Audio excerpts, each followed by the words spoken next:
Bom, senhores, ainda falando, né, sobre propagação das ondas ultrassônicas, temos aqui agora um detalhe, né, um adendo chamado conversão de modo. Vamos lá dar uma pequena atenção a essa conversão de modo. Vejamos o que é. Conversão de modo é a mudança do modo transversal para o longitudinal e vice-versa. Simples assim. Na passagem da onda entre meios diferentes ou quando o feixe se depara com alguma inconformidade dentro da peça que modifica seu modo de propagação. Ou seja, senhores, quando a onda incide e ela muda de modo, ou seja, ela passa a deixar de ser uma onda longitudinal e passa a ser uma onda transversal e vice-versa, assim como ela pode deixar de ser uma onda transversal e passar a ser uma onda longitudinal, certo? Quais são os possíveis motivos? Como está escrito ali, quando você encontra meios diferentes ou quando ele se depara com alguma inconformidade. Que inconformidade é essa? Uma descontinuidade, por exemplo, certo? Que o esquema da conversão de modo, perceba, senhores, que ela incide com uma capacidade longitudinal, mas aí ela pode se converter para uma capacidade longitudinal, percebam?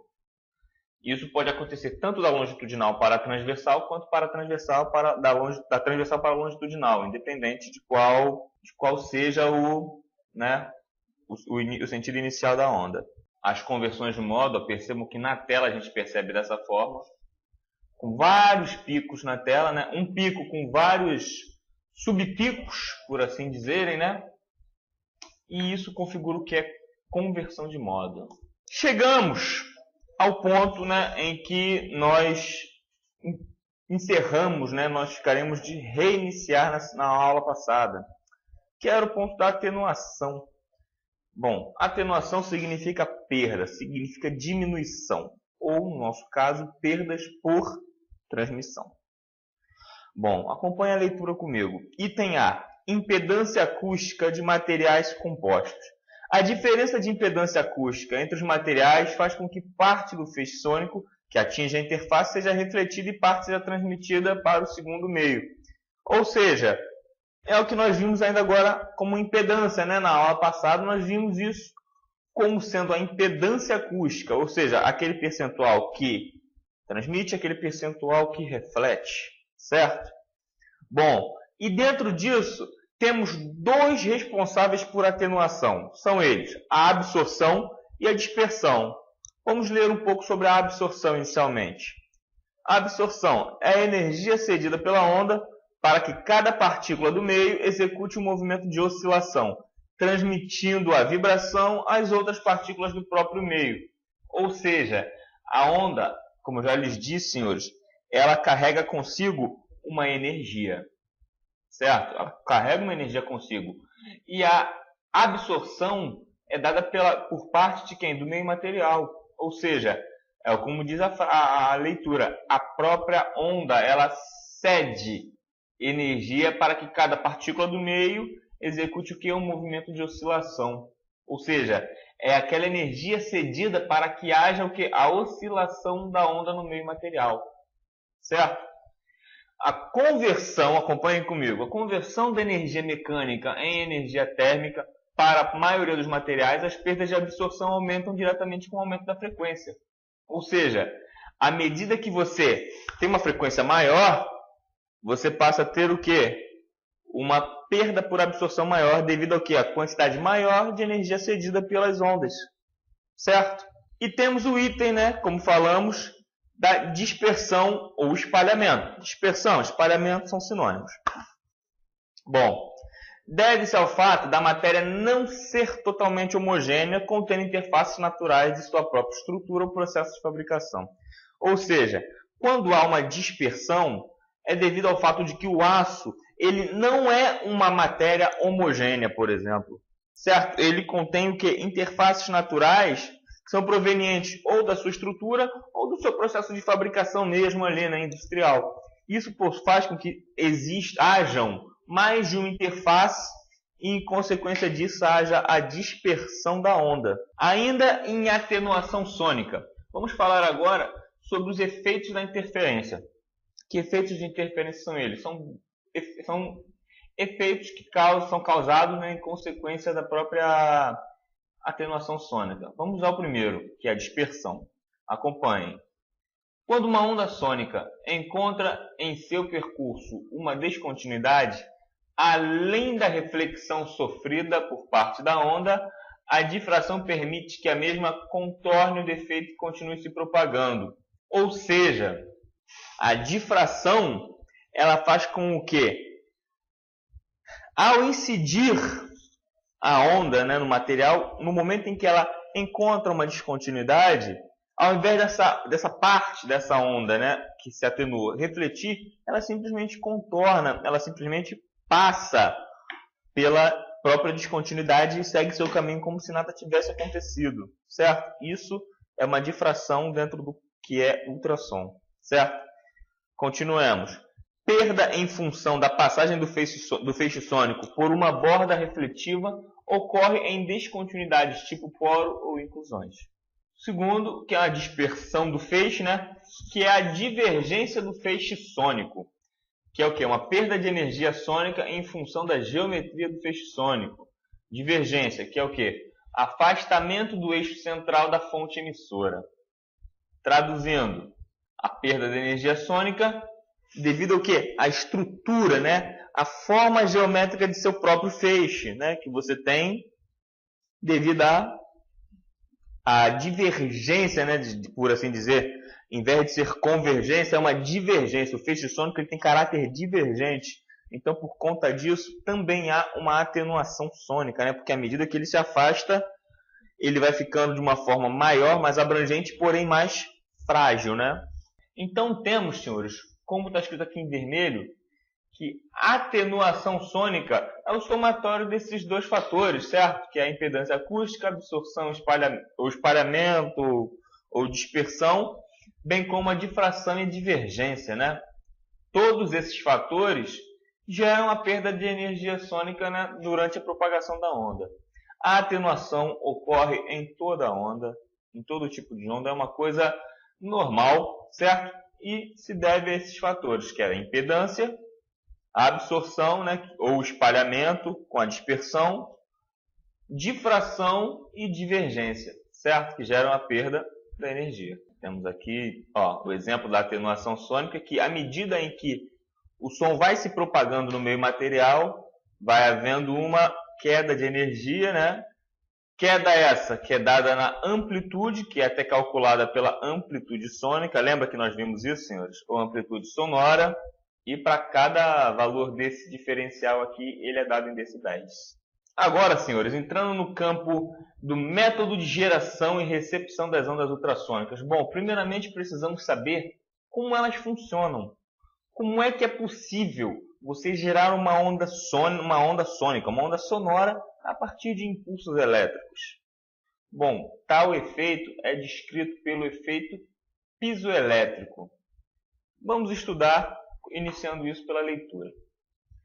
É a maneira mais usual de geração de ondas ultrassônicas e é baseada no fato de que certos cristais geram corrente elétrica quando deformados mecanicamente. Ou seja, você tem um cristal com a propriedade, com a capacidade piezoelétrica. A partir do momento que você tem esse cristal com essa capacidade, toda vez que ele se deforma mecanicamente, certo? Ele vibra, ele se comprime, ele vibra e a partir dessa vibração ele produz o que? Uma energia elétrica. E vice-versa, que é o que veremos logo a seguir. Inversamente, ocorre a deformação do cristal, quando uma diferença de potencial elétrico é aplicada entre duas faces opostas do cristal, efeito piezoelétrico reverso. A diferença de potencial elétrico é aplicada entre duas faces opostas, ou seja, no primeiro caso tivemos o quê? Que eram duas energias mecânicas que atuavam, certo? No cristal, que ao ser alterado mecanicamente, ele gerava a energia elétrica. E nesse caso, o que é aplicado no seu cristal já não é mais uma força mecânica, passa a ser uma força elétrica, certo? Força elétrica é essa que tem o mesmo fim, porém, ao invés do cristal produzir outra onda elétrica, na verdade, dessa vez ele produz uma onda mecânica, que é aí que é o caso do ultrassom. O ultrassom, senhores, basicamente, ele envia, o aparelho de ultrassom, ele envia uma diferença de potencial elétrico que faz com que ele atinja os dois polos desse cristal piezoelétrico, que por sua vez, ao receber essa carga, vibra e produz o quê? Uma energia mecânica, que no caso é a nossa energia sonora. Continuemos com a leitura. As ondas ultrassônicas são geradas ou introduzidas no material através de um elemento emissor com uma determinada dimensão e que vibra com uma certa frequência. O elemento emissor-receptor denominamos de cristal piezoelétrico, sendo responsável pela transformação de energia de um tipo em outro e vice-versa. Ponto. Bom, então podemos entender de que forma que o efeito piezoelétrico, acompanhe a leitura, é a propriedade de certos materiais, cristais, né, de transformar energia elétrica em mecânica e vice-versa. Porque, afinal de contas, por que o vice-versa no caso do ultrassom, professor? Muito simples, porque no momento em que o aparelho gera energia elétrica, transfere essa energia elétrica, né, pela diferença de potencial elétrico ao cristal, o cristal se comprime, vibra. Essa vibração gera o quê? A onda sônica, né, a onda ultrassônica que viaja pelo material. Porém, eu já lhes disse, senhores, que essa onda que incide no material é a mesma onda que faz o quê? Retorna ao material. E ao momento em que ela retorna ao material, ela atinge o cristal piezoelétrico mecanicamente e, sendo uma reincidência mecânica, quando ele sofre a deformação, o cristal, né, no caso, sofre a deformação mecânica, o que acontece com ele? Por ter a propriedade piezoelétrica, se ele sofreu uma atuação mecânica sobre ele, ele vai produzir, consequentemente, o quê? Uma energia elétrica. Da mesma forma que, quando ele recebeu energia elétrica, ele produziu uma energia mecânica. Por isso, a conversão de energia elétrica em mecânica e vice-versa. Temos aqui agora, senhores, ainda falando dos materiais piezoelétricos, temos os tipos de cristais. Certo? Vamos ver os de origem natural. O primeiro tipo é o cristal de quartzo. Acompanhem, que é um material piezoelétrico mais antigo, translúcido e duro como vidro. Ocorre espontaneamente na natureza, ou seja, é aquele famoso quartzo que às vezes nós encontramos, né, em rochas e etc. É um material explícito que é da natureza, um material que você encontra na natureza, porém é o mais antigo. Eu não tenho certeza se ele ainda, inclusive, é utilizado na área hoje em dia, né? Então, acompanhamos. Se uma placa for cortada do cristal de quartzo de maneira que sua dimensão maior, fique perpendicular ao eixo X, será obtido um cristal de corte X. Nesse caso, a vibração principal do cristal será a vibração da espessura, que é aquela que produz maior vibração. Certo? Não precisa se ater a esse tipo de detalhe, isso é só uma informação que é dada, né, a nível de pura informação. Temos aqui, ainda em tipos de materiais, temos o hidratado, né, os tipos hidratados, que é o de cristal, primeiramente de sulfato de lítio, que é produzido artificialmente em soluções. Percebam que ele já não é mais um cristal 100% natural, né? Ele é produzido, ele não é encontrado simplesmente, e possui as seguintes características: facilidade de se obter um ótimo amortecimento, ou seja, uma excelente resolução e moderada conversão de energia. Ou seja, quando ele recebe a onda sônica, o amortecimento dele é tal que ele não produz descargas elétricas excessivas, bem como não permite de uma forma excessiva a conversão de modo. Segunda característica dele é ser solúvel em água, né? Ele possui uma solubilidade na água. Ele é frágil, ou seja, se ele é frágil, ele é um material extremamente o quê? Rígido, é duro. Ele não tem a tendência de amassar, ele tem a tendência de quebrar. Certo? O limite de temperatura funcional dele é 75 graus Celsius. Não é utilizado na inspeção ultrassônica industrial e muito utilizado aonde? Na inspeção de ultrassom médico. Ou seja, aquele ultrassom, por exemplo, em que o obstetra, se eu não me engano, né, o ginecologista, não sei, ele faz aquele ultrassom para checar como é que está o feto, né, ou até mesmo verificar o sexo da criança. Ele é feito com cristais de sulfato de lítio. Vamos ao cristal que já é mais utilizado na área industrial, né? Que são os cristais provenientes de materiais cerâmicos polarizados, que é o cristal de titanato de bário. Não precisa, senhores, gravar todos esses nomes de cabeça, de maneira que, de preferência, grave só o que vocês mais verão na unidade, que de fato é o cristal de titanato de bário. Características sobre ele: são insolúveis, quimicamente inertes e não são afetados por temperaturas menores de 100 graus. Ou seja, até 100 graus ele está operando de forma tranquila. É o mais eficiente para emissão sônica e possui tendência ao envelhecimento e baixa resistência mecânica. Bom, nem tudo são flores, né? Ele tem que possuir uma desvantagem e são os mais utilizados no Brasil. Portanto, senhores inspetores, a menos que vão trabalhar no exterior, enquanto trabalharem aqui nos estaleiros, refinarias e etc., onde você tiver que usar ultrassom industrial, provavelmente será de titanato de bário. Aqui é simplesmente uma tabela, né, comparativa entre os tipos. Temos aqui que nós usamos com a maior frequência, né, ele tem a característica de transmitir boa, é um regular receptor, tem uma ótima sensibilidade, uma regular resolução, porém uma frágil característica mecânica, que é a sua resistência, né, como podemos observar. Vamos em frente, não é necessário ficarmos perdendo nosso tempo comparando um material a outro. Temos aqui, senhores, materiais piezoelétricos, frequência de ressonância do cristal. Não é nada mais do que o quê? A capacidade que os materiais piezoelétricos têm de gerar alta frequência para uma determinada espessura. Ou seja, cada cristal ele pode, não que ele forçosamente vai ter, mas ele pode ser que tenha espessuras diferentes. E é evidente que para cada espessura diferente, você vai ter o quê? Um potencial de geração de energia, né, elétrica. A fórmula, senhores, é dada por V dividido por 2 vezes a espessura. Certo, senhores?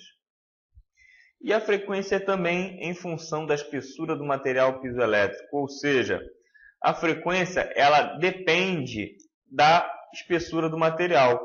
Pode ser de um jeito, pode ser de outro, certo?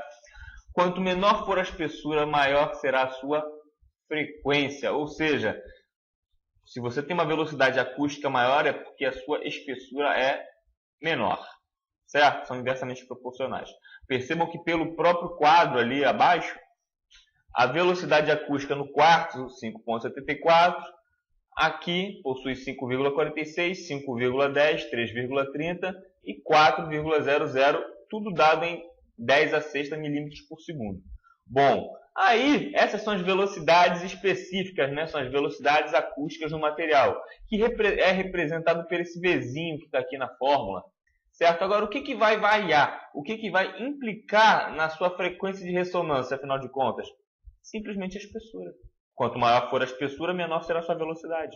Agora, senhores, ainda em método de geração e recepção das ondas ultrassônicas, temos o feixe. Dentro de feixe sônico, vamos tratar de campos, como por exemplo, campo próximo, campo distante, certo? E nada melhor para começarmos do que tratando de campo próximo, conhecido também pela zona de Fresnel, certo? Acompanhe a leitura comigo. Caracteriza-se pela grande variação da intensidade sônica na região imediatamente à frente do cristal, pelos fenômenos da interferência entre pressões máximas e mínimas. Ou seja, senhores, há uma variação da intensidade sônica. Em que local? Na região imediatamente à frente do cristal, ou seja, bem próximo à sua nascente, né, à sua frente de onda. É a região ali próxima à superfície do material, que coincidentemente é próxima à sua superfície do cristal, que faz o quê? Com que gere muita interferência, justamente devido à grande intensidade, né, do seu feixe sônico nesse trecho. Vamos em frente.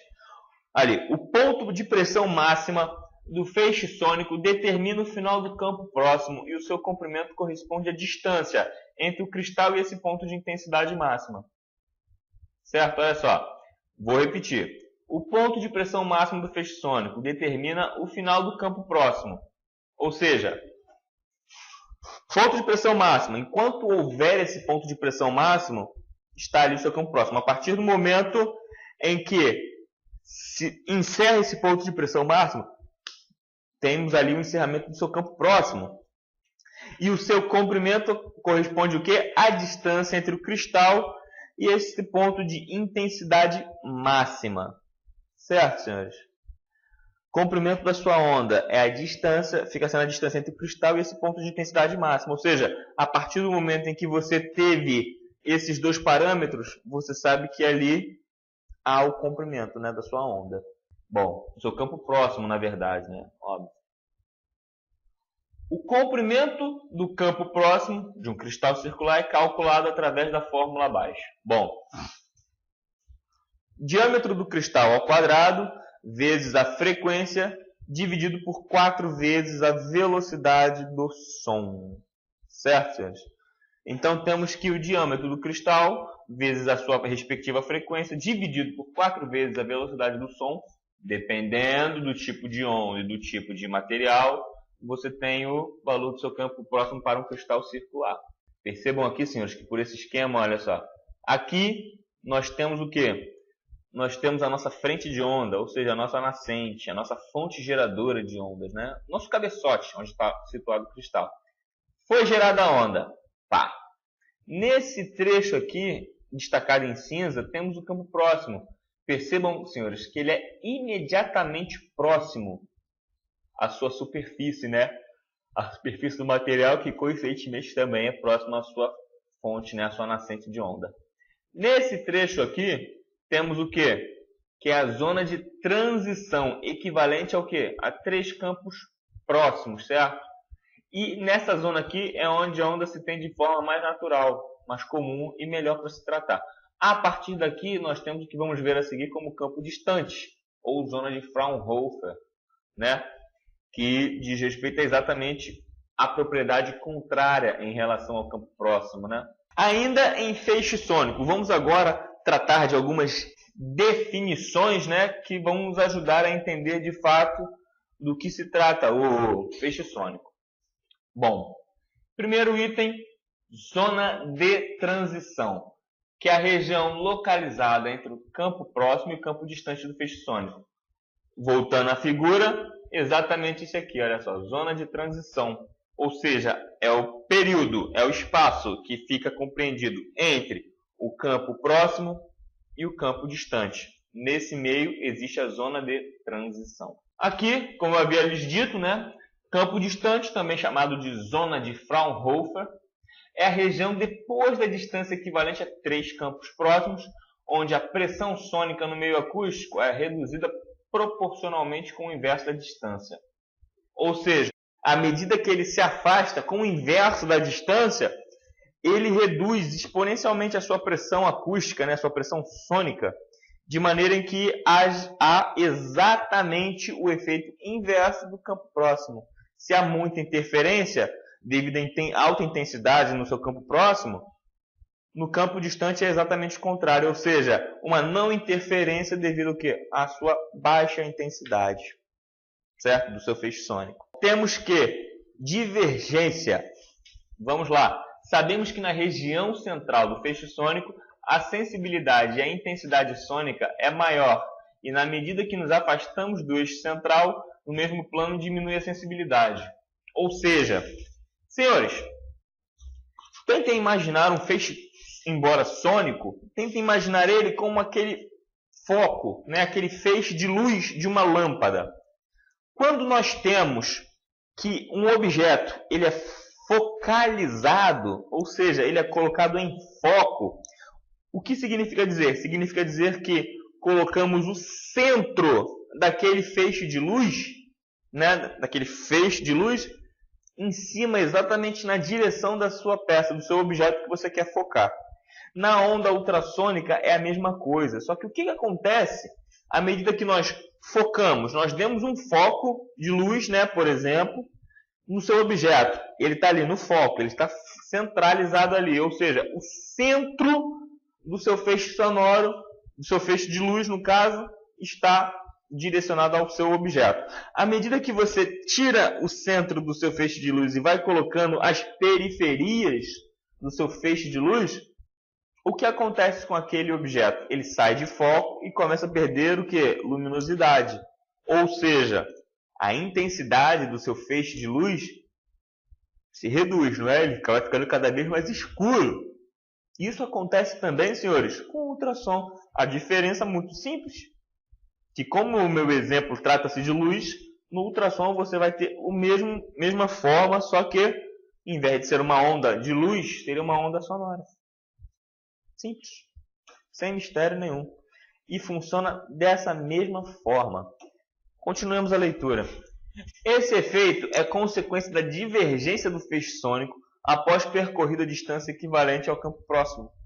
E pode ser calculado através de uma relação. Que relação é essa, professor?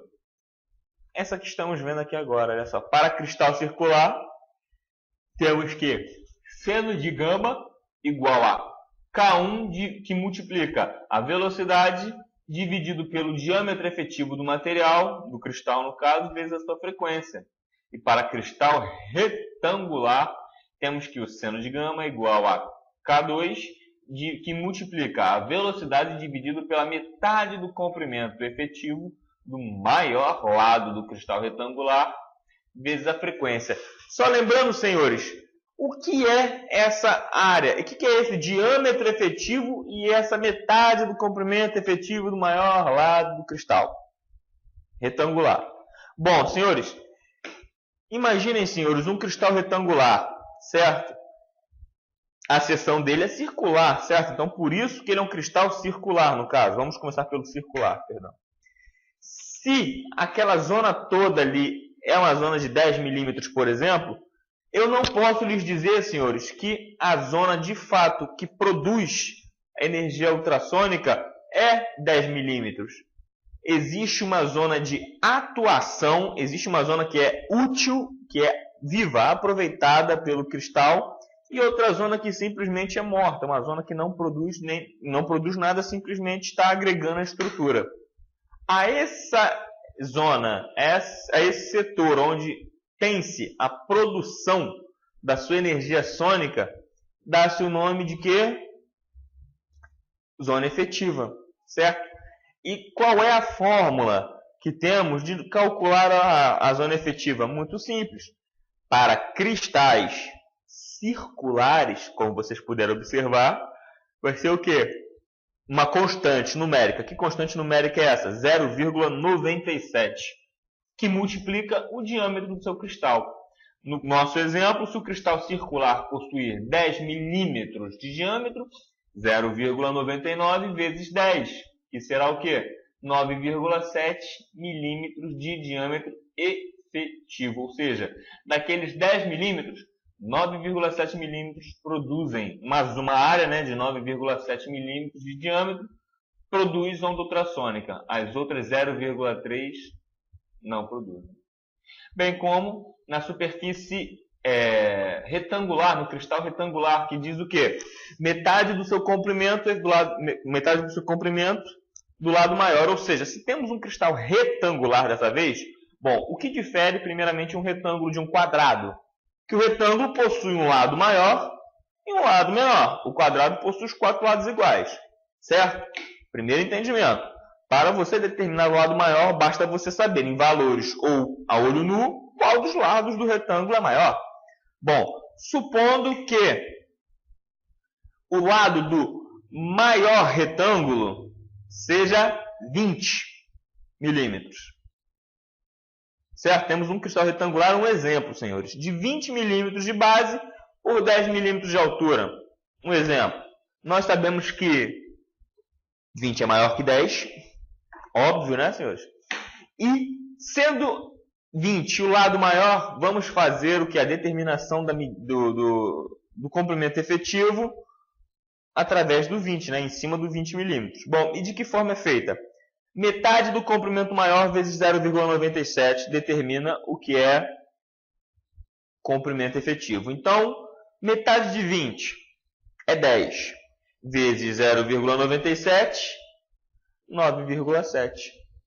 certo? Então, nós temos também que o cristal em cujo o maior lado seja 20 milímetros, temos que a zona efetiva dele é 9,7 milímetros. Evidente, senhores, que nem todos os cristais vão possuir 9,7 milímetros, senhores.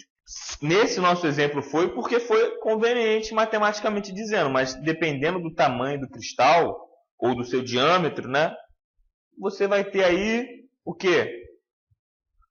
Um valor diferente, né, de diâmetro, de zona efetiva. Certo, senhores? Então, mais uma vez, foi bom estar com os senhores. Até a próxima videoaula, em que vamos começar a falar sobre transdutores, né, que são os nossos cabeçotes.